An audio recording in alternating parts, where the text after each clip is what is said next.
I had to be carried home all the time, wake up on the bathroom floor like 15, 16 years old. And from a very young age, I had that built in, forget it, right? Like you just talked about, I don't want to do this anymore. Like I wouldn't want to do this anymore on Sunday. And then Monday we'd start planning what we were going to do the next weekend. Like it seems like an ordinary, kind of disciplinary thing that you would do to say, we're going to take away the thing that he likes in the hopes that's going to get him to change his behavior, is a silly strategy when you're dealing with addiction.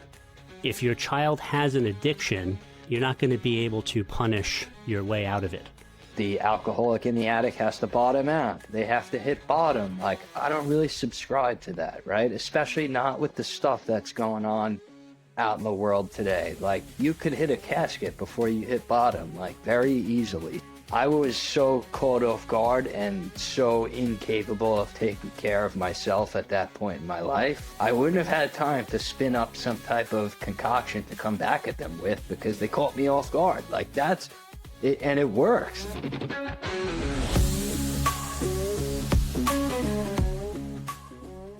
Welcome to the Wine Intervention Podcast. I am your host, Christopher Doyle, today joined by my friend Aidan Morgan.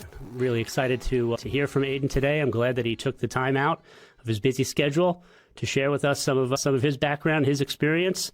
And I like to get occasionally just a good, sober story, a case study, something for families to hear so that they can really kind of get into just how insane we are. And I could think of no one better than bringing in Aidan to share his story with us. So how's it going, Aidan? How are you? I'm doing well, Chris. How are you? And first of all, let me say thank you for inviting me on. It's an honor to be here. Yeah, you're somebody that I've looked up to. So when you asked me to do this, I jumped at the opportunity and I'm very happy to be here. Thank you, man. No, I appreciate you agreeing to do it. Come from similar backgrounds, similar neighborhood, all that sort of stuff. So this is real easy for me. It's like a heavy lift here. So just going into the early days for you, I'm curious when, we start in the customary way. So how old were you when you got drunk or high for the first time? I had my first sip of alcohol, and it was the first time I got drunk. I think I was 12 years old. It was a block party in the neighborhood, 148th Street, my cousin's block party, my cousin who you know. Mm-hmm. And everybody was up at the beach. It was like the day shift of the block party where everybody was up at the beach. And we walked back down to the house to, go get shovels or whatever we said we were doing to go, play around on the beach. And we went into my cousin's garage where my uncle had all his fishing equipment and all his drinking equipment as well. And we went into the fridge and me and him split a Corona Light. It was the first drink I ever had.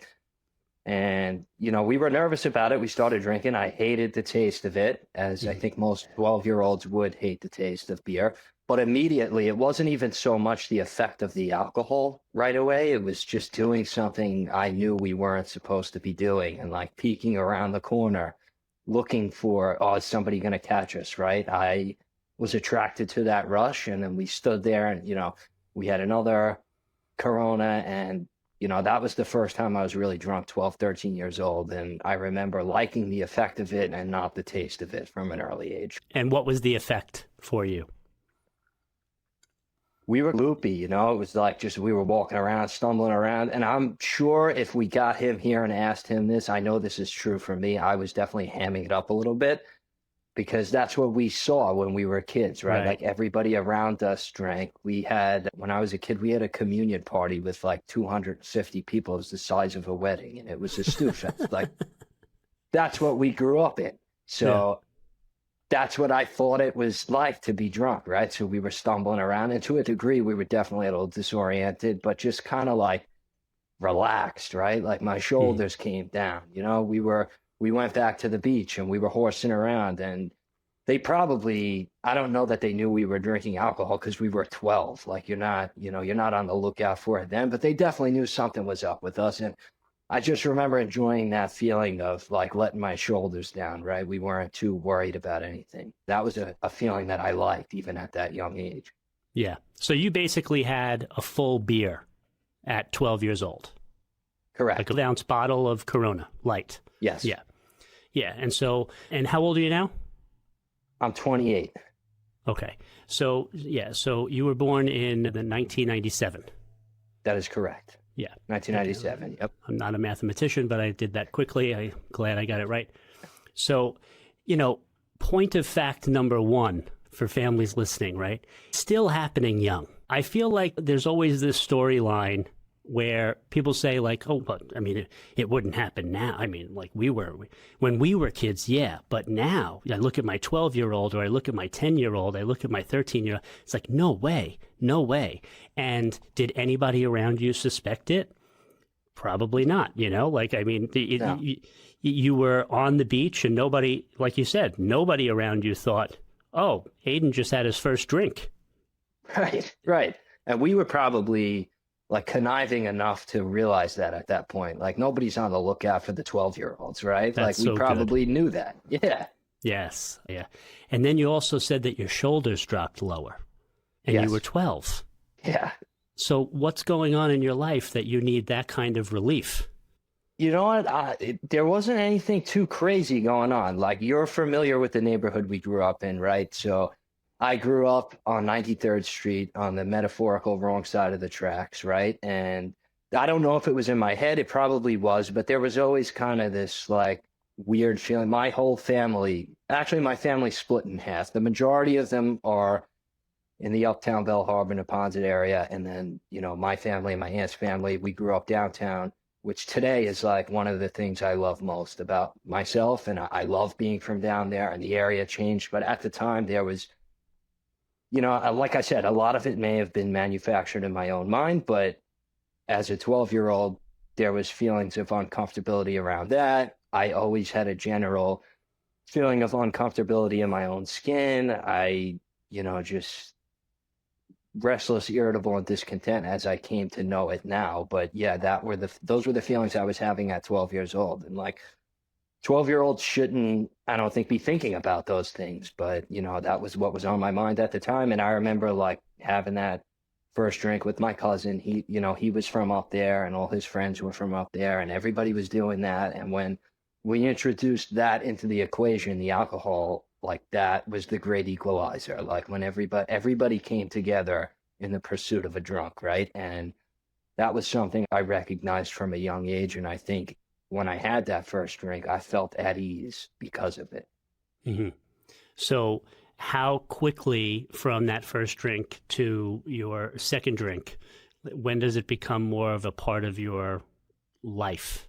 So that's 12 years old, probably 6th, 7th grade. I would say I was drinking every weekend my freshman year of high school. So 14, 15 years old, we were drinking regularly as a group of friends and myself included. Yeah, I was drinking regularly probably at 14, 15 years old. And what was it doing for you then? I think a lot of it was social at that point. Everybody was doing it. We were just starting to like, the pursuit of girls, and, we were all playing sports together, and then we would go out on the weekend and we would have these drinks, and it was great. Like even at 15, right? I had that first drink at 12. At 15, I still didn't like the taste of beer, right? And we weren't drinking hard liquor at 15. We were drinking whatever we could get our hands on, which was usually beer from like an older sibling of somebody or one of my older cousins. And yeah, so we were drinking like Bud Light and stuff. And even at 15, I still hated the taste of it, but I just loved the social aspect of it. I grew up with a kid who had way older brothers and sisters, and his parents were retired and they were like traveling the world.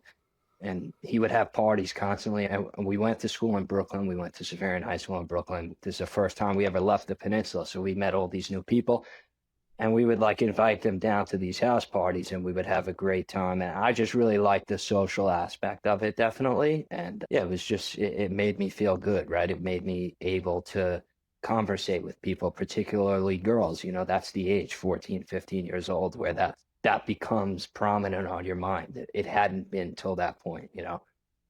And were you experiencing any consequences over that time frame? Was there any like major consequence that happened from 13, 14, 15? Anything that sticks out? Yeah, so my good buddy whose house we used to have parties at, we played basketball together. We were on the freshman basketball team. And this is a story that you could get from Joe, our friend Joe as well. He would corroborate this Yeah. story. We had a party at the house and it got way out of control. It ended up being like 100 people. And we had all the kids from the basketball team down. Like these kids were coming from Crown Heights, Brownsville, the Bronx, like down to Bell Harbor and we were having a house party and the party got completely out of control. And an ambulance was called at one point for somebody, and we all jumped over the back fence, and, the cops were called. His parents were called. I believe they were in China. So Joe was the adult that came to represent the family at that point. And we didn't get in any legal trouble, but we had a playoff basketball game at Fordham Prep in the Bronx the next day. And I remember me and my buddy showing up, the two Rockaway kids on the team, right? And one of the kids, our star player, 6'8" center, was not there, and it was like 20 minutes before tip-off. And I remember the coach going nuts. Where is he? Where is he? He steps out to make a phone call, and he calls the kid's father, I guess. And the father tells him he was with Aidan and the other guy in Rockaway last night. So he comes storming into the locker room and rips us out of the locker room. And then, he gets us close, and we smell like booze. And it was a whole scene. And we ended up winning the game, and a lot was forgiven at that point. He was a nice guy, but that was the first time. I mean, our parents were told about it and we were reprimanded in that regard. But, as far as major consequences at the age of 14, 15, not a ton of them. But when you're 14, 15, there's not much to lose, right? There wasn't a ton of things to be taken away from me at that point. So that was the bulk. Yeah. So in hindsight, then, what, like you said, you were reprimanded. Look like, particularly as far as your parents are concerned, with them finding out, how did they address it? So my parents wanted me to not play basketball the next school year. That was my freshman year. This happened. They didn't want me to play my sophomore year. A couple of things happened in between that time. There was 2 or 3 instances of I was caught drinking alcohol. I was caught smoking pot. And the dummy I am, right? Another party in the neighborhood, everybody gets in trouble. And my dad's at the bottom of the stairs with the scissor, going to cut my hair out. I'm going to drug test you. And I'm I don't realize that's a very expensive and highly, hard to get your hands on type of test. So I copped to it immediately, right? And I got in trouble and they didn't want me to play basketball next year. And then, I went in, I told my coach, I'm I can't play. I got in trouble for smoking pot, blah, blah, blah. And one of the coaches from the school, who is a great guy, I love this guy dearly. And I think because of this, my father still to this day talks about it, has a ton of respect for him. He kind of called him up and said to my dad, listen, I had 3 boys. I raised 3 boys. They're in college now and older. And I'm not going to tell you how to parent your child. But I think if you pull him out now, you're going to push him further down that path, that you don't want him to go down.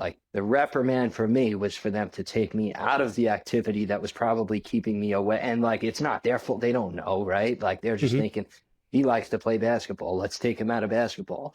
And because of the phone call this man made, I was able to play, and the progression of my disease was probably delayed slightly, but that was the type of stuff consequence-wise I was facing at that time. Yeah.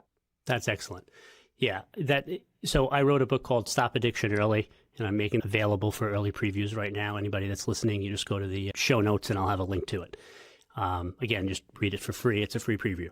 And in the book, we talk about shifting the dynamic at home, using what's at your disposal. And so number one, mindset wise, it seems like an ordinary, kind of disciplinary thing that you would do to say, we're going to take away the thing that he likes in the hopes that's going to get him to change his behavior, is a silly strategy when you're dealing with addiction. If your child has an addiction, you're not going to be able to punish your way out of it. 1. Number 2, that coach, excellent advice. And that's exactly what I would tell parents is you want to have him engaged in as many different activities that are going to keep him having difficulties that you can spot, like that he has to show up for practice on, Saturdays some Saturday morning, and he's going to be accountable to a coach that's going to be yelling at you. Not you don't have to do the yelling. The coach is going to be, we have a 9 a.m. practice. Where are you? Those sorts of things you want to use. But of course, what it takes is having any sort of, premonition, a willingness to believe that your child could even have an addiction. And so let's address that for a moment here. Would you say, in your estimation, looking back, that you were addicted to alcohol or you were addicted to whatever substances it was that you were using at the time? I would say yes. From probably the latter part of my high school career is when things really got out of control. But from the very beginning, I was, drinking and using alcoholically, always in pursuit of the next one. Like even when it was just a weekend thing, I couldn't wait till the next weekend. It's funny enough, I mentioned the thing about the sports and then you elaborated on it. And that's the way my story went. I was a senior in high school, 17, 18 years old, and I had a third concussion playing football, and I was told that's it. Like, you're not allowed to play anymore. And I had visions of grandeur, right? I was going to play in college. I was going to play in the NFL, like every 17-year-old kid thinks, right? Naively. Mm-hmm. So that was taken away I was 17 years old at that point in my senior year of high school. And I remember vividly being like very disappointed for like 15 minutes and then realizing like, this is no longer going to be in the way of my drinking and partying like you just talked about. That realization came to me very fast, which now in hindsight, looking back on it, I would say at that point, yeah, I had an addiction to alcohol and substance, even at that point, 17 years old. Yeah. Yeah. Well, and even in just what you said, like the pursuit of it pretty much initially from the start, it doesn't, so in my story, I talk about crossing the invisible line, so to speak, drunk. The very first time I drank, the room was spinning and I was thinking, I don't want to do this anymore. Like it wasn't going well. I had more to drink. I probably had like a 40, just call it a 40. Right. And I was a little bit older. I was 15, but still, so like body composition wise, I don't know how much I weighed and how much alcohol, alcohol by volume and all this sort of stuff that you can take a look at, but spinning. And I'm feeling sick and I'm feeling like I don't want to do this anymore. Mm. And I was off in a corner by myself at a party with my head on a table. And a girl walked over and she said, "We're going on a beer run." And my head popped up and I was like, I'm in. Yeah. So right away, I was like, yeah, let's go get more. And that anticipation for the weekend, 100%. So here's like something to be curious about. I know that our neighborhood, it's kind of tough, but did you notice that there was a difference between your interest in alcohol versus some of the other 13, 14, 15-year-olds that were doing it with you? Right. I knew that I was drinking different than a majority of the people my age or even in the age ranges close to us. There were some other of my friends who were drinking the same way and partying the same way. But like you just talked about the room spinning and then crossing that imaginary line, like I was the same way. I was a blackout drinker from 15 years old. I had many nights where it was like a disaster, like habitual bedwetter, right? Like I had to be carried home all the time, wake up on the bathroom floor, like 15, 16 years old. And from a very young age, I had that built-in forgetter, right? Like you just talked about, I don't want to do this anymore. Like I wouldn't want to do this anymore on Sunday. And then Monday at like lunch, when all the boys would get together and we'd start planning what we were going to do the next weekend. Like that, I don't want to do that anymore. It's out the window. 24 hours later, it wasn't that bad. We're all laughing about it. I'm ready for the next weekend, right? I'm ready for that next drunk. That was at a very young age. I was like that, right? And it was, and there were other people certainly that were like that, but I was the kind of guy like that was planning it out throughout the night, whether people knew it or not. Like we used to drink Miller High Life in Rolling Rock, which was disgusting, and we probably should have been locked up just for that. But we would have like the 30 packs on the beach, and I was grabbing a couple extra and hiding them, like just in case, right? Sufficiently drunk already. Like I'm Yeah. already hammered and I know that, but I'm still grabbing 2, 3 and hiding them behind those sandbags on the beach just in case. Like, I need to be prepared. I was that guy. Yeah. Yeah, that's great. And so, again, instructive for families, parents in particular. One of the things I talk about is how my mother helped get me sober, right? And one of the things that she really had as an advantage was the fact that she was a person in recovery already. She had already helped lots of other people get sober. But the strong advantage is that she was not going to shy away from the possibility that her son could have alcoholism. It was a possibility. It wasn't something to be afraid of. It wasn't something to swear off. It wasn't something to, no, not my kid. It was just the fact that she's open to the possibility. And if you're not locked off to it, to possibly observe what's going on, so that you can see these signs. And when you start getting consequences, that's one of the big things that I talk about also, is just the idea of most kids are not, if you want to put it into a category of say like, yeah, teenage behavior. We just had Kirsten Kobabe on an episode recently, and she's, a parenting expert, and she helps parents with their teens. And it was great. And she's talking about the brain, and she's talking about how teens need to take risk.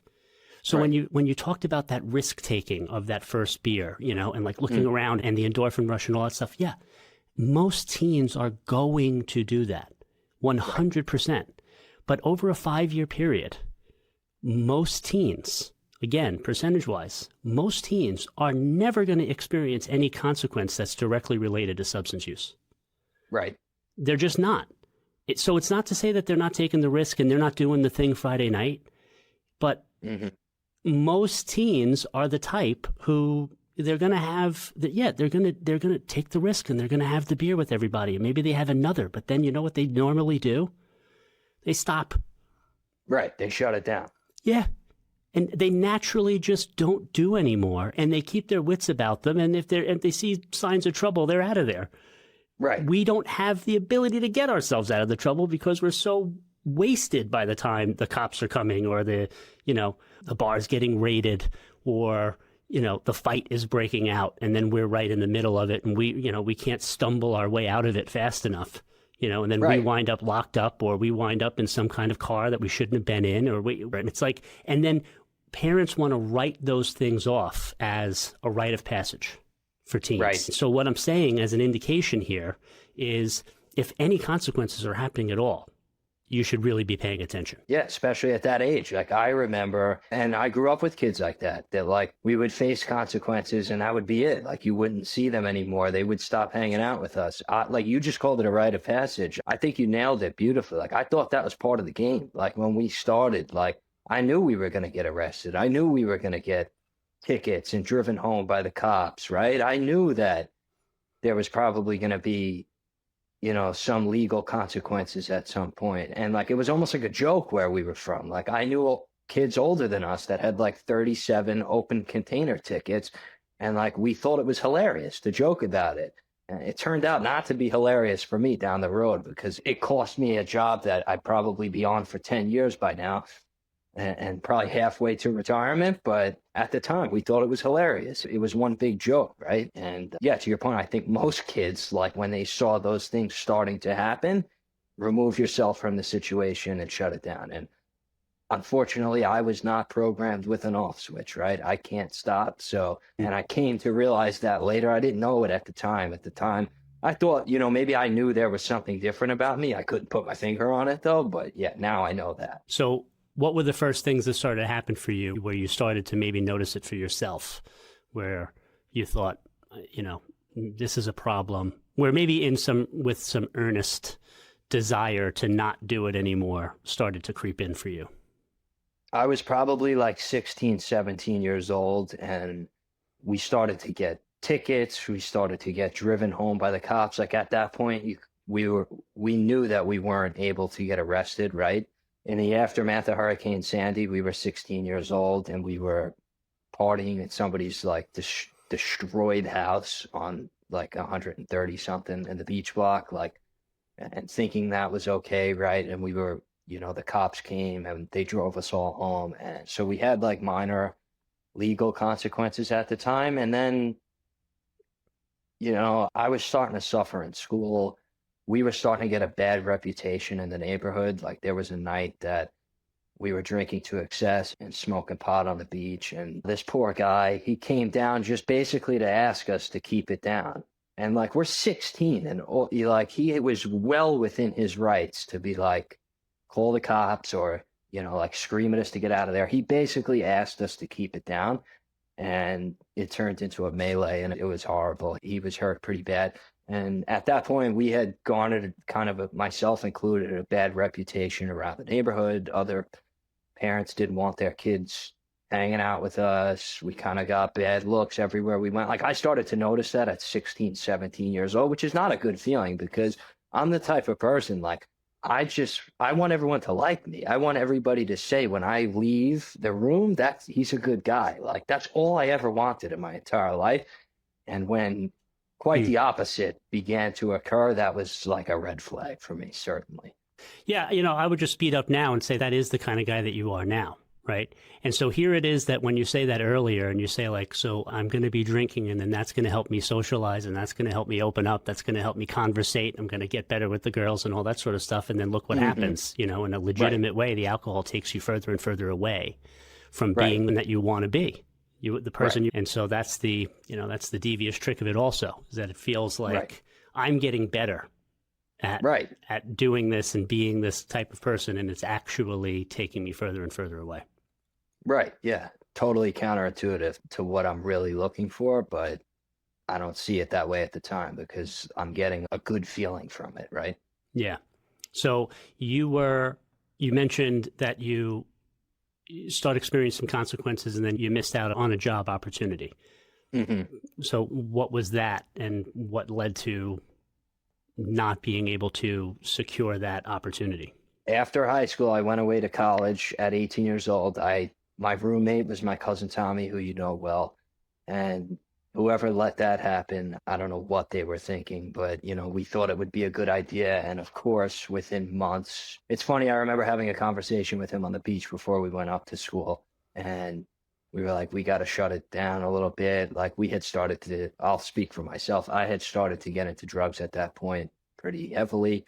And I remember having a conversation with him like, listen, man, we got to, like, when we get up there, we got to take this seriously and we got to focus on school and we're going to leave that stuff back here. Right. And we went up there and we did that for like 2 weeks, 3 weeks. We were good. And then, the other older kids from the neighborhood and the surrounding neighborhoods, they started to invite us out and we started partying. And then before I knew it, like all good intentions, we were doing what we were doing at home. We were using cocaine heavily at the time. Pills started to come into the mix and we were dumb, right? We had all of this stuff that we should not have had in our dorm room. And despite that, we decided we were going to smoke pot in the dorm room. It was in like a high-rise dorm building, 9 floors. I don't know how we thought we were going to get away with that, but we did it. And like the next thing New York State troopers were like the campus police up there. So they were at the door with like an AR-15 ready to go in like 10 minutes, right? And we ended up not getting arrested because everything was in a safe and we didn't end up having to open a safe, but we got written up for the marijuana and the underage alcohol in the room. And a year later, I got called by the court officers, New York State court officers. I took the test when I was 17. I did really well. And I didn't know what I wanted to do with my life, right? Like I was in college just because I thought you were supposed to go to college. I didn't want to go. I was a sports management major. I was never going to go be a GM of a minor league baseball team in Kansas. Like that was never going to happen because that's the path you take from a program like that. So I said, you know what, this is great. I'll come back to New York. I'll come back to Rockaway and I'll take this job. And I remember going through the process, the physical stuff, fingerprinted, and then I had to go for the psychological evaluation. And they gave me like a sheet of paper to fill out that I had to send to my high school and my college. And I'm like, oh man, we have this disciplinary from up there and we have, the tickets from the state troopers, like, do I have to disclose this? And keep in mind, I'm not 21 at the point, so disclosing anything alcohol or drug related, drugs, you're out anyway. But even alcohol for me at the time, I was 20 or 19 or 20 years old. You're disqualified automatically. So I asked around the neighborhood and I asked everybody who I thought would know, and they said, just don't even put it down. It's not a big deal, right? And I sat down in the room with the psychiatrist for the psychological exam, and it was like the first thing they brought up, and I had no answer for it, and that was it. I was disqualified on the psychological for lying on the application, basically, and not having a good excuse as to why I omitted it. And that was it. That was over. That door was closed. And I was like, I left school. I was sure that's what I was going to do, right? And then all of a sudden it's gone, and I'm back. I'm back in the neighborhood with nothing to do, and this college doesn't want me back because I knew 6 months prior that I was leaving. So needless to say, I burned it to the ground for 6 months. I didn't go to class or anything. I didn't register a GPA my last semester there, so I wasn't welcome back. So my options were very limited at that point. So then what happens? So I stick around the neighborhood, right? And I started working in a bar. I had worked in the bar as like a teenager in high school, as a bar back and filling ice and whatever. During the day, Saturday, Sunday day, I started working there regularly. I was working 4 or 5 nights a week overnight with the older guys from the neighborhood.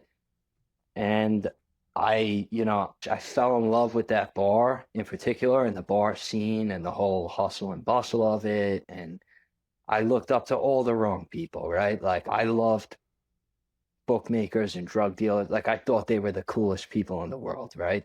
And then my friends that I grew up with were still away at college, right? This was our sophomore year. They were going to be gone for around 2.5 years. So I kind of mixed in with the wrong crowd in the neighborhood. I say wrong crowd, but like, that was me to a T, right? I fit in perfectly with them. It wasn't, it was just people that other drug addicts that we hadn't found each other yet, right? Like, so I mixed in with that crowd, and I started using heavily. I was drinking. I was in the bar 4 or 5 nights a week. They couldn't pull me out of there. That's the only place I wanted to be. It's like in that movie with De Niro and Chaz Palminteri, like the kids sneaking down to the block. I always wanted to be in the bar, right? Like, I loved it. Like, just everything that went on, it appealed to me. And, I began to drink 4 or 5 nights a week. I was using heavily, and my life was completely spiraling out of control. And it happened in like what felt like a blink of an eye, right? Well, you mentioned 2.5 years. Did it take that, when you say a blink of an eye, what was the actual time frame between you're in that life, you're drinking 4 or 5 nights a week, heavy use, you're working, whatever it is that you're getting yourself into? Was there anything in that time frame? What was the, if you feel comfortable sharing it, you don't have to, but like, was there a particularly bad consequence, something? Maybe you can choose from 3, 4, or 5 of them. You can pick anything. Something where it was like something bad happens, and it doesn't even slow you down. Yeah, there was several. I would say when I came home from school in 2016, it took me about 6 months to be drinking and using, like, at the level that I ended up getting to, and then it went on another 2 years after that. But the first thing that comes to mind is I had a near fatal car accident. I lived on 93rd Street, like I told you, at the foot of the Cross Bay Bridge, and I'm in the house. At this point, my disease has progressed to opioid pain pills. That's my bread and butter at that point. And I'm eating 15, 20 in a day. I'm drinking in the house. And for whatever reason, I don't know why, I think I got a phone call from a buddy of mine that had asked to be picked up at like the A train in Broad Channel. And it's amazing. I was just talking to a guy about this the other day. Like, the normal person goes, I'm way too messed up right now. Like, I am not getting behind the car. I'm the guy, like I described to you early, that is desperate for people to say he's a good guy. He does the right thing, right? So he called, and I'm like, I'm going, right? Yeah. And I jump in the car. About 7-minute drive. Yeah, if that. And I had been using all day, drinking for hours. I get behind the wheel of a car. By a miracle, I can't afford to believe in coincidences anymore. This to me was a miracle. At the time, I was driving a Honda Accord coupe, 2-door, very low to the ground. It was alternate side the next morning, so I didn't want to move my car out of the driveway. I was going to take my mom's car and pull hers back into the driveway as well when I got back. So I jump in her car, which was an SUV, and I'm driving over the Cross Bay Bridge into Broad Channel, and like gone beyond belief at this point, like just in very bad shape. And it was raining, and I hydroplaned on a puddle into the back of one of those DOT, Department of Transportation, like flatbed metal trucks that they transport barriers and stuff on, construction equipment. And a piece of metal came right through the windshield, right past my head. The airbag, for whatever reason, did not detonate. So my head goes off the steering wheel. I'm out cold, right? And I don't remember any of this, but the cops and my uncle who showed up told me that I got out of the car and I was yelling at the DOT guys, like, why would you stop short like that? And it turns out they were parked. They didn't stop short at all. They were off the side, well within their right to be parked. So yeah, I cheated death very narrowly with that one. Had I been driving the vehicle that I normally drive, I'm probably under the back of that truck, and me and you are not here talking today. We're not having this conversation. Yeah. And miraculously, no DUI that night. I think it was like 11:45 at night. I called my father. He didn't pick up because he gets up for work like a man every day at 4:30 in the morning, right? He's already asleep. My uncle was retired, so I called my uncle and he came. And the only thing I could think of is they didn't want to do the paperwork before the shift change.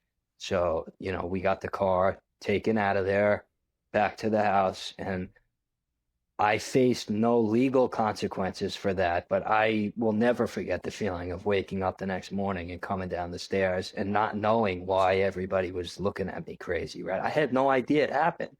And my parents are completely disgusted. And the way I am, I probably shoot off at the mouth, like, what's all your guys' fucking problem? And, my dad takes me out to the driveway to look. The car was towed to the house. And I'm just like, there's no way I did that. And he's like, yeah, you did. Like, I had no recollection of it the next morning. And it was just, I remember thinking to myself that morning, like, this is scary. Like, I got to pump the brakes, right? And I pumped the brakes for a day. And then it was just back off to the right. As soon as they got off my back, that was it. Like, I did what I had to do, kept appearances up to make it look like, I think my big ploy to get them off my back was like, I'm going to go to Kingsborough, right? Every alcoholic and drug addict from the peninsula does that one point in their active addiction. Like, I'm going to Kingsborough. I got it all figured out. Like, that was my big ploy. And as soon as they backed off a little bit, I was off to the races again. Yeah, another instructive thing, Kingsborough being community college, and thinking, okay, so if he straightens up his act, and then fill in the blank, whatever thing we're going to find acceptable. So earlier we mentioned, some kind of punishment, some disciplinary thing in the hopes that's going to deal with addiction. It doesn't. Right. And then the other thing, well, he's going to start this job, or he's going to, start, interning over here. He's going to start going to college again, or he's going to start this or that or whatever. That doesn't deal with addiction either. So when you woke up that morning, though, now, of course, you have the benefit of hindsight. Can you recall, what did you feel? I mean, like eyes open. So you don't know that you got into a car accident. You don't know everybody's waiting downstairs. You get up out of bed. Is there anything going through your head? Do you have any feelings, anything like in your body physically or emotionally that's going on?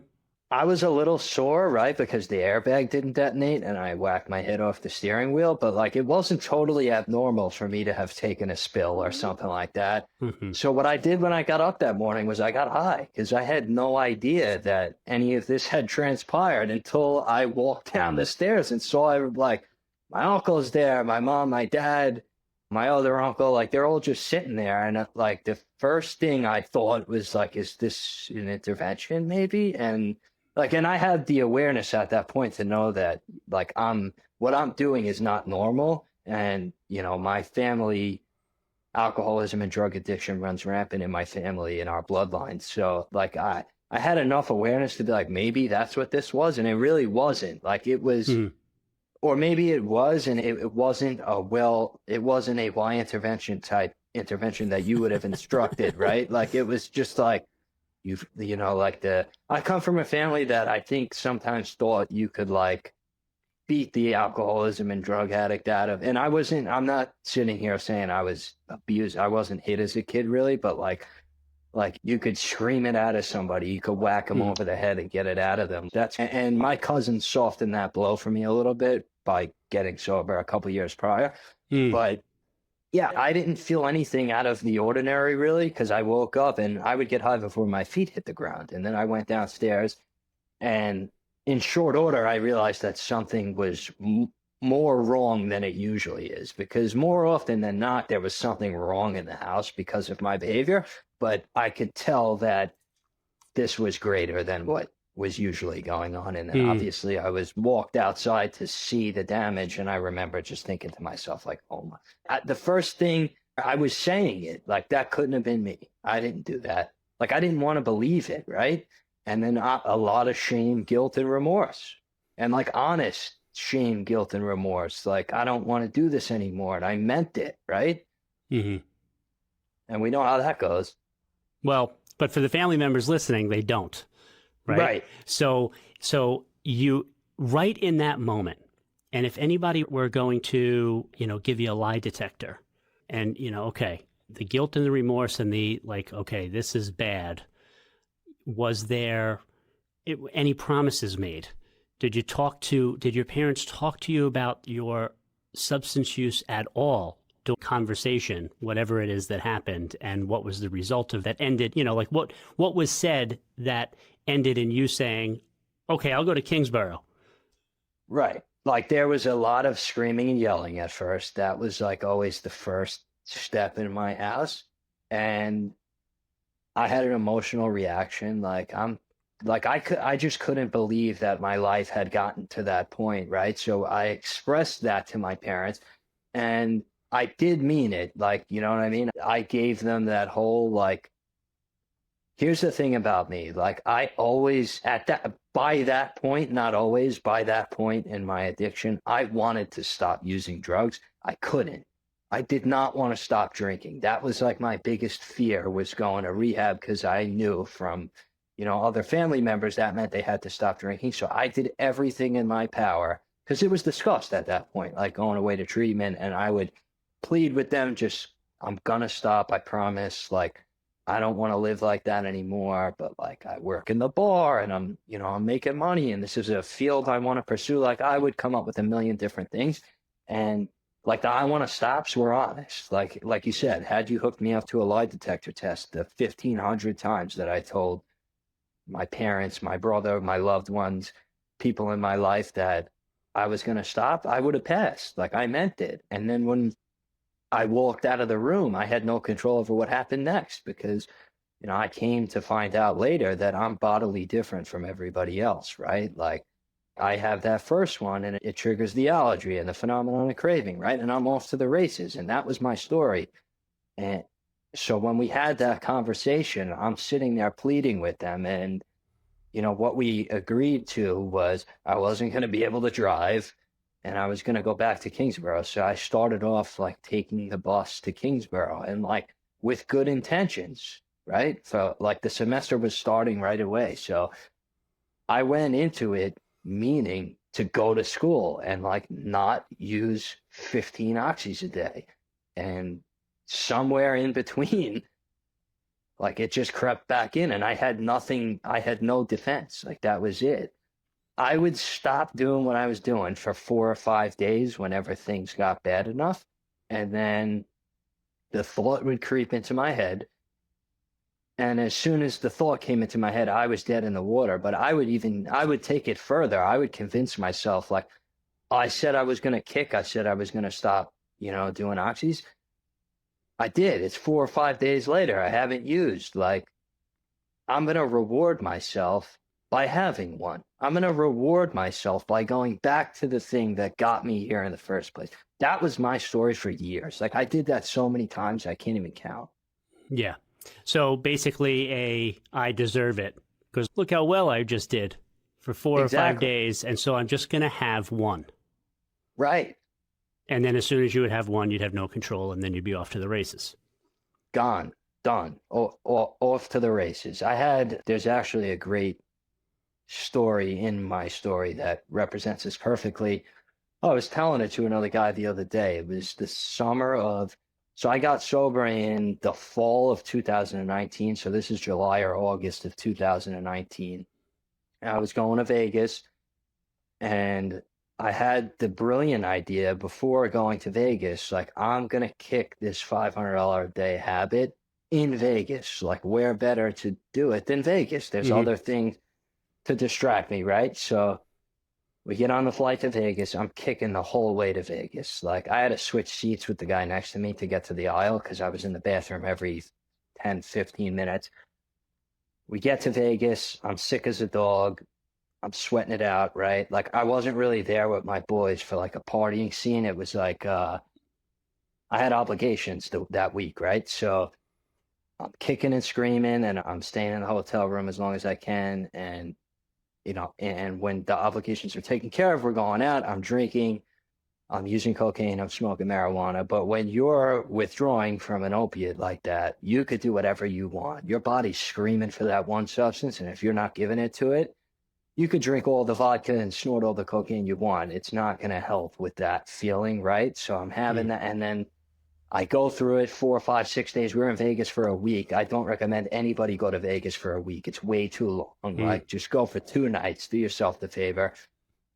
So anyway, I get through the woods in Vegas. Like, I get through the hard part, right? It's like the 6th or 7th day we're there. I'm feeling better. I'm starting to eat. And then it's time to go back to New York. So we get to the airport in Las Vegas, and I'm out of the woods. Like, I'm okay. All I have to do now is never pick up another oxy again, right? And I'll be fine. Like, the physical withdrawal is gone. And I remember vividly standing in the security line in the Vegas airport, and the thought popped into my head, like, it would be nice to get high when I got home, right? That's in Las Vegas, and we're in the security line. So we get through security. We go to eat. The flight is delayed 2 hours. The flight is 5.5 hours back to New York. And we got to get the bags, and we got to go through security in New York. So at that point, we're talking about 9.5 hours I had to change my mind. Because remember, I'm out of the woods already. I don't have to do this. And in the 9.5 hours, I was completely unable to change my mind. And as soon as my feet hit the ground in New York, went to my parents' house, the person I was with, and I said something like, I gotta go run out and get weed. I did that stuff all the time. Like, because people were like, they had known what my drug use was like. So if I'm just using weed now, right? So I'm just going to get weed. And I went and I picked up 60 oxys, and I probably took 10 of them in the car ride home. And that was it. Like, 9.5 hours I had to change my mind, and I was unable to do it. And the second it popped into my head, I was dead in the water, and I knew it. Yeah. And so how old were you then? I was 22 years old at that point. Okay. That's like 2 or 3 months before I end up getting clean. Yeah. So for family members listening, you have 10 years of experience at this point, from Yes. the age of 12 to the age of 22. If your life at this point Right. is spent in alcohol and substance use. And when you say you have 9.5 hours to change your mind, that's addiction in a nutshell, right? That it's not just what's happening when you're using the substance. It's now what's going on in your mind when you're Right. not using the substance. And it's the reason why some form of deliberate treatment or program of recovery and connection with other people who are also working some form of program of recovery is required. It's why nothing else is going to address addiction. You can't treat addiction when you treat it like something else. Right. So if you treat it like it's anything else, the solution is not going to be effective because you've misdiagnosed what's really going on.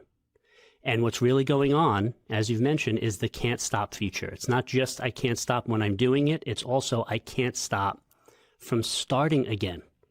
Right. And so you had 6 days away from it. You accomplished exactly what you were looking to accomplish.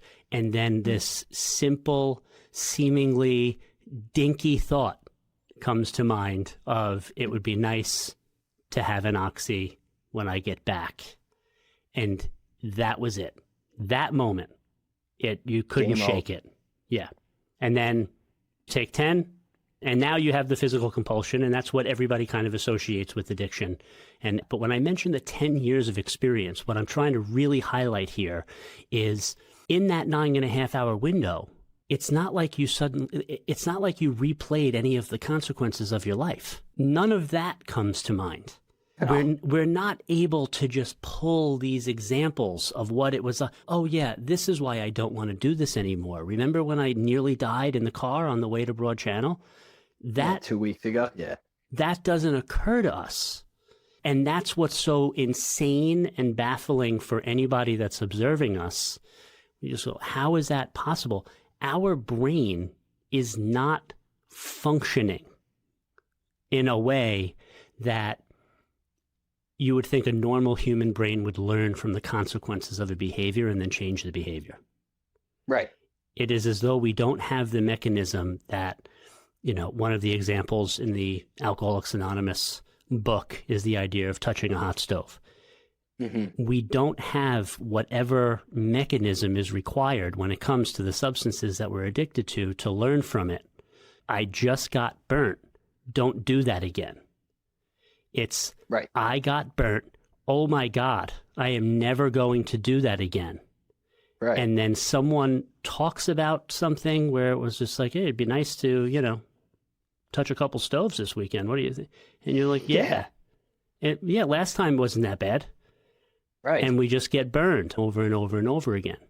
It's as baffling for us to understand it as it is for the family members to observe it. And the only suggestion I have for family members listening, as difficult as it is, to just accept what I just said. If you accept it, you go, okay, perhaps that's something that's going on with my loved one. And if that's the case, some form of definite treatment or program of recovery is going to be required. And the final piece of the puzzle here, and I'm sure we're going to get into this next, is that we're not going to do it on our own. No. We're not going to just walk ourselves into the treatment program. We're not going to tell you, oh, I think I need help now, Mom. I'm ready to go to rehab now, Dad. We're not doing that, right? So for you, you said you were 2-3 months away. So what happened? So I had my cousin's wedding. It was in Saratoga, upstate New York. There was a conversation had in the weeks leading up to the wedding with my father and my cousin. And my cousin is like an older brother to me, right? And he's 10 years older than me. He used to take me to baseball games and stuff. And I remember him sitting me down in the back of the bar. We were at the bar when we had this conversation. He's like, if you don't pull it together a little bit, like, I don't know if I can have you there. Because this was like, I had really progressed to a bad point at this point. Like, I was out of it all the time. Everybody was noticing. I was 125 pounds, the color of sheetrock. Like, it was a disaster. I played in a basketball game at the Summer Classics, like completely whacked out of my mind. Like, they were just sending me out there to take charges, right, basically. And then they would bring me back onto the bench. But just things had gotten real bad, and I was starting to embarrass myself, like, every time I was out in public. So we had that conversation, and that hit real close to home. But like you talked about, I can't stop and I can't stay stopped. Like, I made another attempt to stop in the lead up to that wedding. It was obviously unsuccessful. I got high on the car ride up to that wedding. I had enough to get me through that weekend, right? And I kind of made it through the wedding without any serious embarrassment. Like, I was definitely messed up, but I didn't knock the tent over or fall through a table, anything like that. I just drank to excess and, used a ton of drugs. And it's funny, I told you alcoholism and drug addiction runs in my family. He had the wedding at a golf course, and it was a tent outside the golf course. And I was sneaking out of the back of the tent to smoke a cigarette, and I stepped out of the tent, and the 3 people standing there, my cousin Tommy, my cousin Peggy, and my cousin Jimmy, the only 3 people there that are sober, right? And I tried to, duck out of there because I seen it coming, right? I seen my cousin Peg. She had the look in her eyes. I'm like, oh boy. And, she pulls me over and very lovingly is telling me, like, there's a better way. You don't have to do this. And I just wasn't ready, Chris. Like, I wasn't hearing them at all. Like, Hmm. and I love them. Like, I have so much respect for them, but I just wasn't. I wanted to, like I told you, I wanted to stop the drugs. I was so afraid to have alcohol removed from my life because it was like I worked in the bar business at the time, and like Hmm. alcohol was what I used to socialize. So I wanted to stop. I did, Yeah. but I wanted to halfway stop. So I really wasn't ready at that time. I wasn't listening to her. Well, and just as There an was a, aside, also, I mean, you were days into using right then. right, So that's right. not the time to have a conversation like that one. It's not going to be, highly No, effective. Yeah. Yeah. right. And it was just like a spur of the moment, like, Yeah. I get where they were coming from. Like, what's the chances he walks into us right now, the guy who desperately needs what we Right. have, Right. right? Right. And, so I went on, that was August. October is when it all came to an end. So there was a couple other like instances where I took it too far. And then we get to October of 2019, and at this point, I had progressed. I cut almost everything out. I wasn't even drinking anymore. I was doing probably 15 oxys a day, and I was doing these things called Opanas. It's another opioid pain medication that you have to like boil the coating off and snort it. It was a disaster. I was a wreck.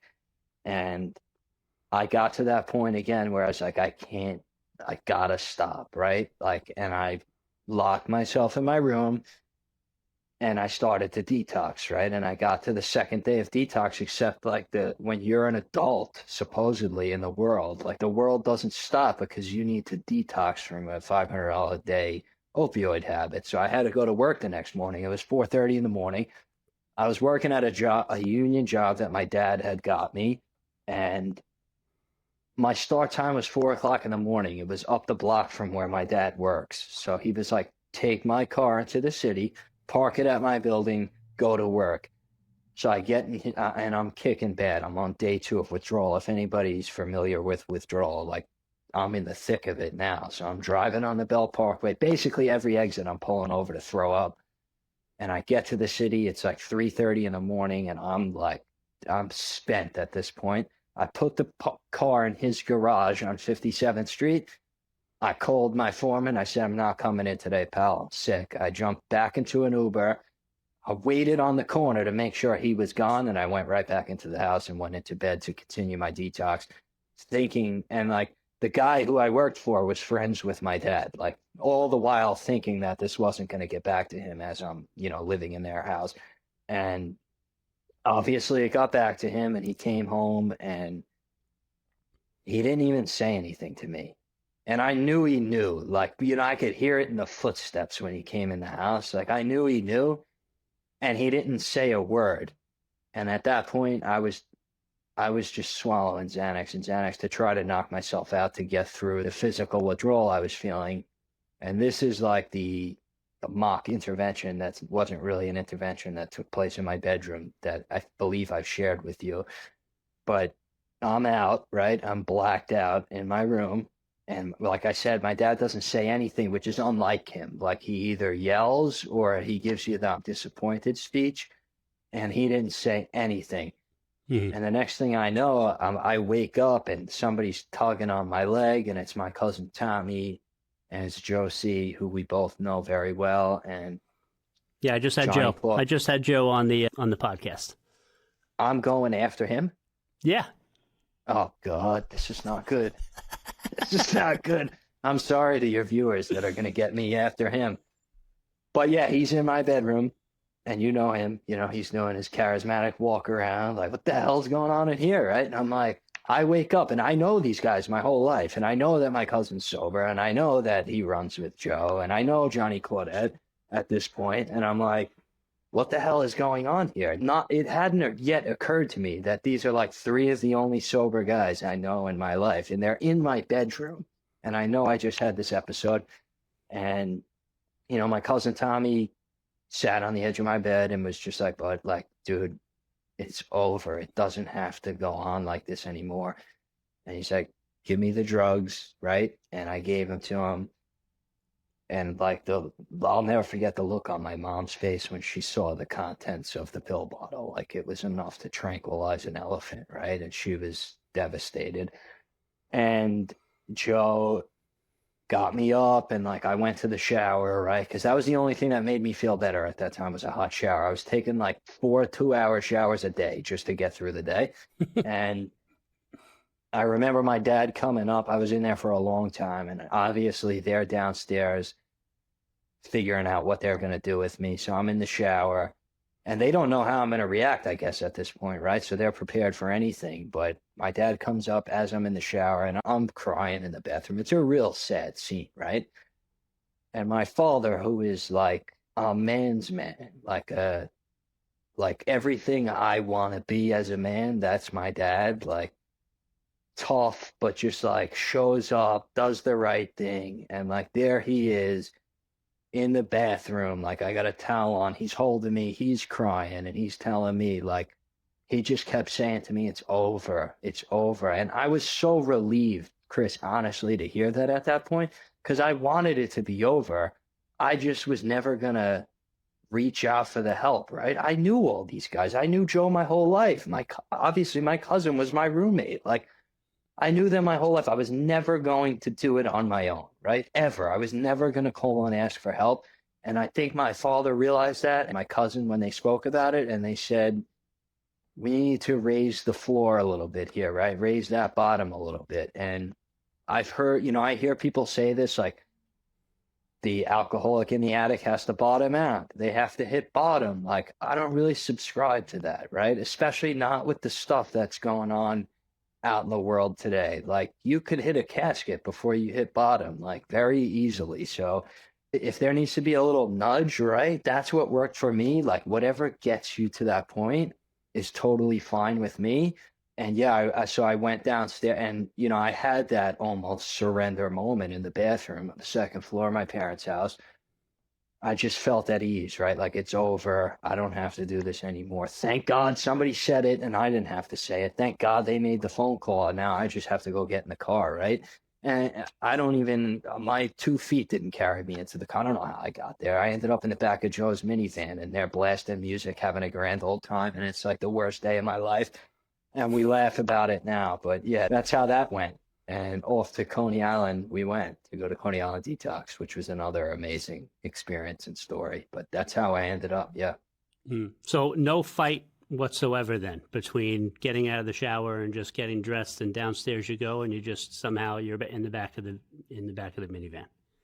That's it. Maybe like when I first came to and saw them in my room, maybe I put up a little bit of a fight. But Chris, honestly, like I said, I was done. Like I wanted it to be over. I just didn't know how to end it, right? Like I was incapable of reaching out on my own. So when it was done for me, I felt such a sense of relief that I was just like, and I did like there were loose ends that needed to be tied up in my life. Like there were other people that needed to be called and jobs. And like I didn't at that moment, like, which is normally what I would do. Like, nah, I don't. I can't go. I got to call my girl. I can't go. I got to call my boss. We got to get this all squared away. None of that, for whatever reason. And like I told you, I can't afford to believe in coincidences. I think it was just like a God moment in my life. Like I put my hands up, right? And they took me to Coney Island. Mm-hmm. And then after Coney Island, where'd you wind up next? I went to Veritas Villa, Kerhonkson, New York. Uh-huh. So, yeah, so the villa was a 28-day rehab after the detox, the Coney Island detox. So, how long was your detox? I was there for 6 days, and it was an eventful 6 days. If you want me to get into it, I'm more than happy to. I had a profound moment in my life at Coney Island detox. I'll tell you the story. Forever, anybody watching that's familiar with Coney Island, Brooklyn, I don't fit the bill of somebody that hangs around in Coney Island. So we got to Coney Island detox, and this all happened like within 20 minutes. So they really didn't have time to make too many arrangements. So Joe took me into the emergency room at Coney Island detox, and unbeknownst to me, I'm out of it. So I'm just sitting there, but they didn't want to take me that night. And Joe and Tommy are telling the nurse in the ER, like, he has to go in tonight. Like, he may not agree to come back tomorrow. We got to go in tonight. And they're like, it's not possible. And Joe's like, what do we got to do? And she's like, whispers to him, like, tell somebody that he's going to hurt himself, and they have to take you in.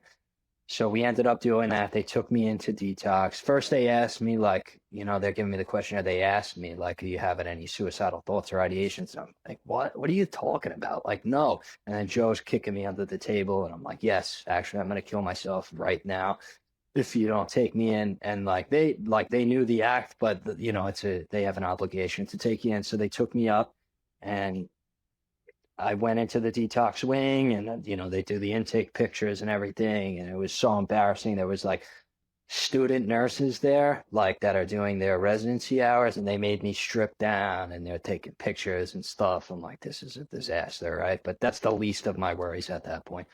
So I was there 6 days. The third day, they stopped giving me methadone. They were tapering me off, and I was getting kind of sick, and I was irritable. And the guy next to me, I was squirming at night. So the guy next to me was like, I'm going to kill this kid if he doesn't shut up. So, like, you better do something with him. And they gave me some injection that knocked me out. And it knocked me out, like, through dinner the next day. I was out for like a full day. So I woke up, dinner was already served. Believe it or not, in detox, they ask you what you want to have for dinner. And I missed the ordering process because I was out. So they brought me a veggie burger. That's what they thought I would want. And I flipped out, right? Like, and it seems so stupid, but like, I was packing my bag. I was gone over the veggie burger, right? Like, that was it. I was going to AMA. I already spoke to them. They tried to tell me, don't go. That's it. I'm done. And I'm packing my bag. And it's like a hospital, but a detox. And there's like the curtain, and I hear the curtain whip open. And I turn around, and there's this huge guy, and he said to me, son, have you ever been on a date with a 6'7" black guy? That's what he said to me. And Chris, I was like, I didn't know what was going on. And he's like, do me a favor, please just stay here for 5 minutes. And if you want to leave when I get back, you can leave, right? And he heard the commotion going on. This guy went to a deli up the block. He got like an Italian combo hero and like 2 Diet Cokes. And he's like, my name's Franklin. I'm one of the counselors here. Like, I hear you're having a bad day. Like, why don't you come to my office and just talk, right? And we sat down in Franklin's office, and I couldn't tell you what we talked about. I ate the sandwich in like 30 seconds. It doesn't really matter what we talked about, right? He got me to stay there, and I was gone, dude. My bag was packed. I was leaving that day, and I wasn't going to be able to go home. I wasn't going to be able to go to any of the other people in my life, like where they were living. I don't know where I was going that day, and it probably was not going to end well. And like, that encounter with that guy kept me there at 22 years old. And I'm 28 years old now, and it's 6 years later, and I'm alive, partially because of him, I believe. And I've never seen him again. I've never been back there. So if by some chance Franklin sees this, I would love to meet you again, have a conversation. But that was just one of those moments in my life where, like, a pivotal turning point moment. Like, that guy may have saved my life, and I don't know if he even knows it. So it was just a crazy experience. Yeah, I mean, it's a wonderful story to hear. Thank you for sharing that. And the thing that is similar in all of our stories is the likelihood that there is a Franklin.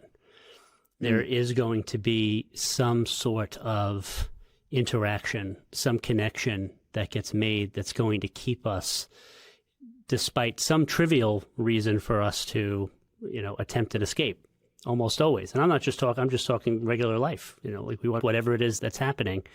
But again, from the perspective of being an interventionist and working with families and dealing with addiction in this way, we're never going to have that conversation with Franklin if it wasn't for the outside influence of your father getting on with Tommy and getting on the phone with Joe, and getting John there also, and like these 3 guys showing up and saying it's over, and then bringing you to the place What happens after that is, that's anybody's guess. There could have been, the possibility that you leave. I've certainly dealt with that numerous times, right? That person leaves. But guess what?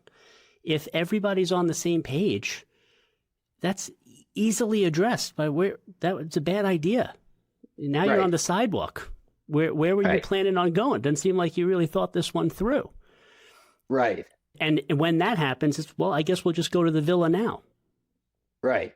And you wouldn't have any other choice, really. Right. And where you run into a problem, at least in, the interventions, I've been a part of a couple of them in the last 6 years. And where you tend to run into a problem is like when you said somebody, maybe they agree to go, maybe they don't. But there's like an ultimatum delivered at the intervention or before it. And like the person it's often the parents, right? Like we'll encourage them sometimes. And I won't speak for you, like just what I found was effective for me. Like when I was threatened to be out on the street, like my ears would perk up at that. So you'll have parents say things like, if you leave treatment, you can't come back here. Or if, do this in the house again, you can't come back here. And then they kick them out for a day and then they take them back. And then it's like the kid, like, now, what reason does he have to believe that you mean that, right? And like, then they start to walk on you, right? So like, I think that it's hard to ask somebody to do that to their kid, right? But like that hard line approach is like probably the most effective. Because when they leave and then they have somewhere to go is when it gets tricky. When they have nowhere else to go, like not a lot of 22-year-old kids, myself included, are cut out to live on the street of New York City or wherever it is, right? Mm-hmm. Ride the trains, ride the buses, sleep in a bus terminal, wherever it is. Like there's not a lot of young kids, especially these days, that are cut out to live on the street. They're just not. And myself included. Yeah. Yeah. So from an instructive standpoint, it's if you're presenting an opportunity that's a viable option, it does kind of become a no-brainer when you're pushed up against, in this particular case, saying parents with their child and their child struggling with an addiction, and they don't have the wherewithal or the ability to survive on their own, in active addiction and being on the streets. That so long as whatever it is, it doesn't have to be hard line, so long as whatever the line is, you keep it. Right. Right. So it's not so much like what you can do or what you should do. It's what will you do? And if you can effectively communicate what you will do, what you're with doing, and then follow through and do it, that's really the effective piece of leverage. And then when you communicate, maybe you have 6, 7, 8 different things. I don't want to get lost in the weeds here in procedure. But when you communicate, this is going to have to change and this is going to have to change. It's all of these various different things. And then even if you didn't feel comfortable with, say, kicking your child out, because a lot of parents don't, you say, we're going to have to, if you levied a bunch of various different things that are really going to make continued substance use difficult for your child, and then you also suggest, and, if this continues, we're really going to have a serious discussion about what your living arrangements are.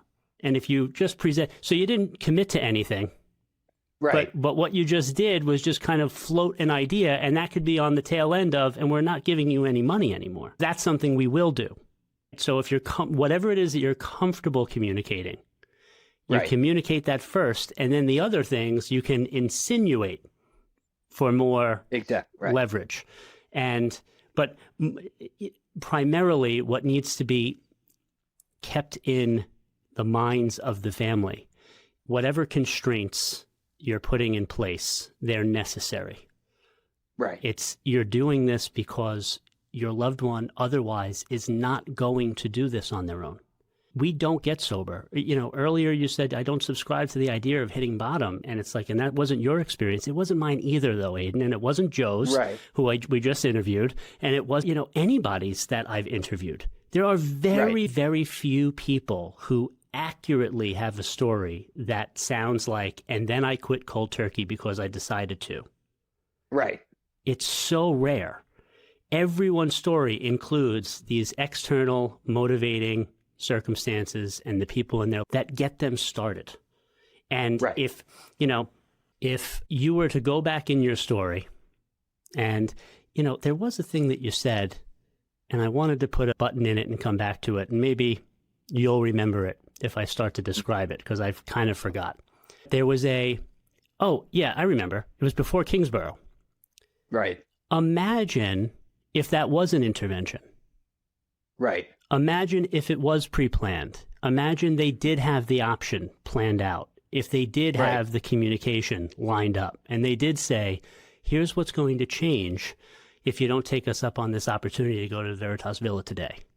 And that was when you were however old, however many years before you were 22 years old. And the experiences, because this is what I believe, and I've expressed, and I believe it based on the experience of 20 plus years of being around addicts, alcoholics, and people in recovery, is that we've already experienced enough pain for change. Right. It's there. Yeah, it's a good possibility it stopped right there if had it been planned and approached properly. 100%. Because what else are you going to do? I'm going to Kingsborough. In the very same way, it's like you came up with the plan to go to Kingsborough. Well, if they would have come up with the plan to go to the Villa and then tied up all the loose ends of saying like, yeah, if you don't go to the Villa, here's what's going to be different about our relationship moving forward and how things are going to look. It's not like you had a lot of options lined up. So you're going to have to go. And here's the point. Our story, Aidan, is, of course, absolutely necessary to get to the point where you are now, in the very same way it is for me, right? Every drink I drank, every drug I did, and every meeting I went to, every single interaction, all of it was super important for me to get to where I am now, which is sober. For that, I don't want to change a thing. But for family members listening, and you're struggling with someone that you love that's in the throes of it right now, they do not need to experience any more pain. They don't need any more convincing. They need to get connected to the people that can be like Franklin for your loved one. That doesn't have to be something that happens later from now or after some crazy consequence takes place. You can architect the conversation where you're going to just have the right words to say and the right options lined up so that they're likely going to take you up on that opportunity because they've already been through more than you are aware of. They've already done a lot of suffering. And you don't even know it. This, which is revealed when you said, when your mother saw those pills when you were 22. Like, she was stunned. It's far worse. It's a scary thought, but it's what pales in comparison to what they have been through. Already happened. There's already been numerous occasions where they should have stopped for good, and they likely thought about it. They likely said to themselves, I do not want to do this anymore after what just happened last night. And you have no idea about it. If you were to present the opportunity where it's like, you don't have to live this way anymore. We love you. We care about you. We want to help. And here's this place that we've researched and we think would be a great option. I'm obviously simplifying this right now, but if you approached in that way, it's really hard to turn it down when you're going through as much pain and suffering as you're going through.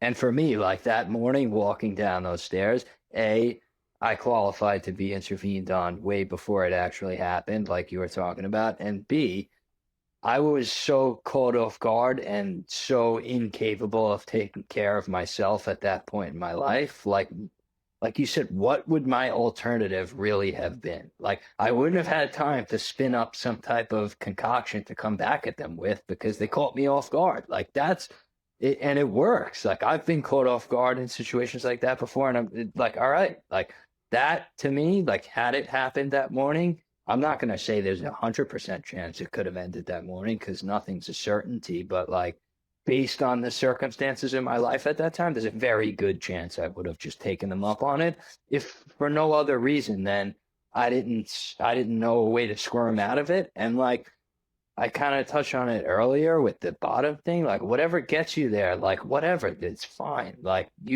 once you're there, like once you're at a place like Veritas Villa, like like you never know what you're going to hear that's going to click there, right? Like even when I got there at 22 years old, I didn't want to be there. And I was not like, certainly not sold on the idea of abstinence from alcohol and drugs for the rest of my life, right? Like that was not something that I was really considering at the time. And here I am 6 years later. And like, so whatever gets you into that room is fine by me, honestly. Like I hear a lot of people say things like, you gotta want it, you gotta do it for yourself. Like whatever gets you to your Veritas Villa, whatever treatment facility it is, that's all good in my book, because you never know what's going to happen when you get there that may make you stay, like it did for me. Yeah. You know, six years later, and I've decided to stay put and live my life as a sober man. And it's not without the help of guys like you and Joe and contact with, you know, other people that go through the same things. Obviously, I'm simplifying it and there's a lot more to it, but like, just get there, because like you don't know what experience you're going to have when you do. And like, even I've seen guys where I didn't think they were going to go to rehab and stay and get sober, right? And I had that thought when they were going, like, I don't know. I don't think he's got a good shot. And they're still sober today. Some of them for an extended period of time. So just get there, man. Just get there. That's the key. Yeah. And if you're a family member, it's get them there, because again, they're not going on their own. Right. In very rare circumstances are they going themselves. So over this last 6-year period, what has life been like for you? Because we talk about the idea of, just to sum it up, one of our sayings, right? There's a difference between getting sober and staying sober. Right. So what you're talking about is like, now that you have a frame of reference, now that you've begun to hear something different, now you begin to see and envision the possibility of a different future.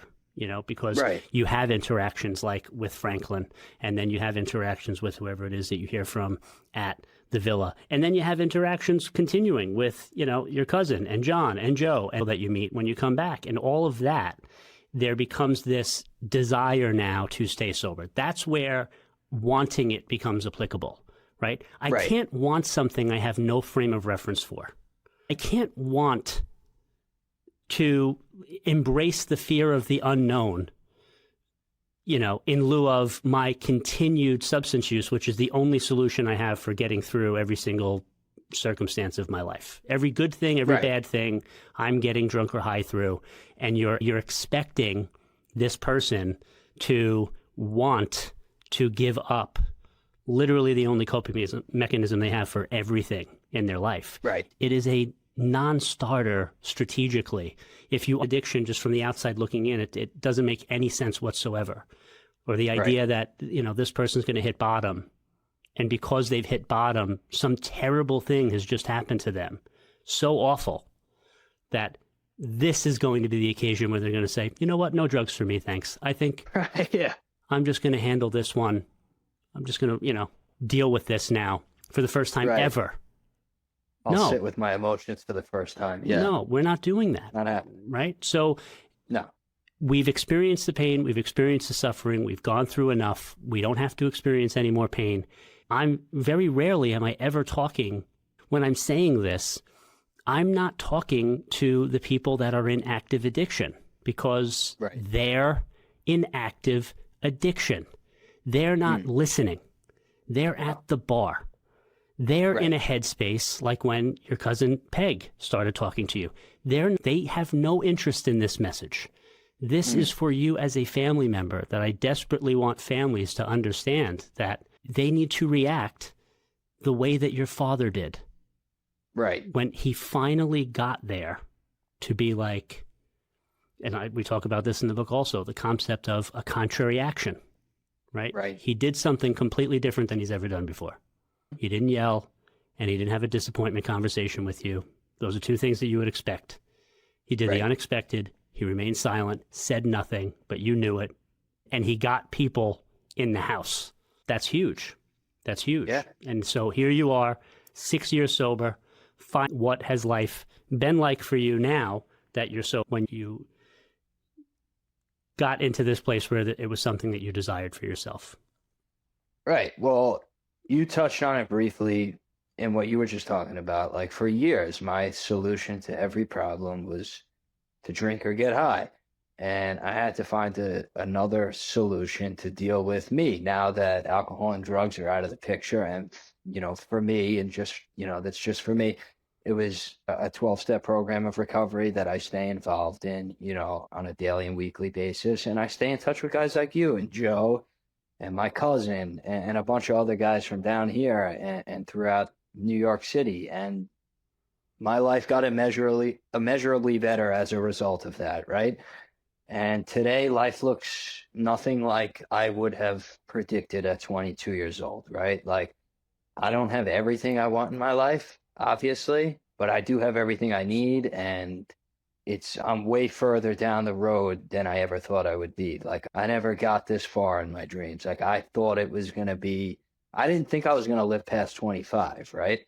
I'm 28, so I made it past the 27 club, which is a good sign. Everything's going well right now. And my life has gotten full, though, and it's gotten busy, which is something that I wanted for the longest time. And I used to talk to guys like John about it on a regular basis. I was, working at his restaurant delivering food, and he was nice enough to give me a job. And then I would go to him and say things like, when am I going to get a real job? Like, I can't keep doing this, right? And he'd be like, relax, you're going to get the job, right? And you know what the crazy thing is? I got the job. Like the job that I got, I ended up working for a guy who was 36 years sober. And he, we connected on that. And it was just like, he's one of the closest people to me in my life today. And it's just amazing that the way that things worked out for me. And like I told you before, like I don't believe in coincidences today. I can't afford to. Like throughout the last couple of years, like I believe that Franklin was put in my path for a reason. The gentleman I worked for, other people that I've met throughout the years, and from where I was at 22 years old 6 years ago, I never would have thought I would be here, doing well at work. I remember I got my first car in my name as a sober man, right? Like that brought tears to my eyes. I was unable to do anything. Like they used to have me sweep the same 4x4 section of floor at work for 8 hours. Like that was me. I was incapable. I used to throw the bills out. Anything that came to the house in my name, I just threw it in the garbage. I didn't want to see it. I was going to collections for like dumb stuff. I did not want to deal with life on life's terms. I didn't know how. So when I remember getting my first car, I got my first apartment as a sober man. And it's just like stuff like that a lot of people take for granted that I didn't think was ever going to be in my future because I didn't think I was going to make it, to this point. So life has been great, and I'm able to show up in the lives of my family today. I got nieces and nephews now. I'm a godfather. I actually became a godfather while I was still using, and now, as a sober man, I missed his birthday when I was in Veritas Villa, and I remember just feeling like such a bad person. And I'm like, I never have to miss any of that stuff again, which is a great thing. So, yeah, my life is nothing like I would have predicted at 22 years old, but I wouldn't change anything. Like you said, everything I went through is what got me here, and I'm way further down the road than I thought I'd ever be. So it's great. And how's your relationship with your parents now? Fantastic. They call me, like I'm the one that gets called to handle things nowadays, which is remarkable because I was the last person anybody would call to handle a problem 6 years ago. Like literally the list, it would be like everybody else in the family. And then like, if nobody calls, call him, but manage your expectations, right? That's not the case today. I have a grandmother that's still alive who I get to see all the time. My relationship with my parents is great. Me and my father are tight. And we always were, before the alcohol and drugs came into the picture. That kind of drove a wedge between us, but we're tight again. Good relationship, great relationship with my mother, my aunts, uncles. My whole family lives down here, so I see them all the time. It's just family stuff is great, like better than I would have imagined. Well, this was a really great conversation. I'm really glad I accepted the invitation. I can think of nobody better to have share after Joe. So, good to great, from good to great, and that means a lot coming from you. Yeah, man. And so really, thank you so much for doing this. Is there anything that I could have or should have asked that you would think I would have been nice? No, I think we hit everything, and I am certainly not in a position to tell a man like you how to do your job. You did. I think you did everything. I think you did everything perfectly. So, yeah, Chris, it was an honor, obviously, to be here. Like I told you earlier, you're somebody that I've looked up to for years, and somebody who I want to be more like. So, when the opportunity came knocking, it was a no-brainer. I didn't even have to think about it, and it's just an honor to be on with you, and great to just have a conversation, right? Like it's Yeah. great that we could sit and talk about these things today. Yeah, 100%. And I think super helpful. This is going to be an episode that I'm going to reference a lot. So this is definitely going to help a lot of people, both sober and family members, and helping people get sober. So I really you take the time to do this, and I'll talk to you soon. Thanks, Chris.